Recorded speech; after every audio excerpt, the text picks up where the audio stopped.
وتقدم الإشارة إلى أن كتاب العلم إنما وضعه البخاري رحمه الله ليبين جملة من المسائل في من ينظر في هذا الكتاب العظيم، وهو أصح الكتب بعد كتاب الله سبحانه وتعالى. والأمة أطبقت واتفقت على قبول ما فيه عن النبي صلى الله عليه وسلم، ولا يكاد الإنسان يلتمس في هذا الكتاب شيئا من الأحاديث الضعيفة، فضلا أن يكون دون ذلك مرتبة من المنكر والمردود أو الموضوع. وإنما مواضع الخلاف في ذلك هي في معرفة مواضع العلل غير القادحة في هذا الكتاب، كذلك أيضا في بعض الألفاظ الواردة فيه التي هي موضع خلاف حقيقي عند العلماء في قبولها أو ردها، لأننا لو قلنا بقبوله كله لكان حكما في حكم المصحف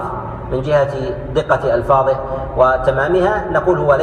ليس كالمصحف، باعتبار أن ثمة ألفاظ يسيرة هي موضع خلاف عند العلماء، وأما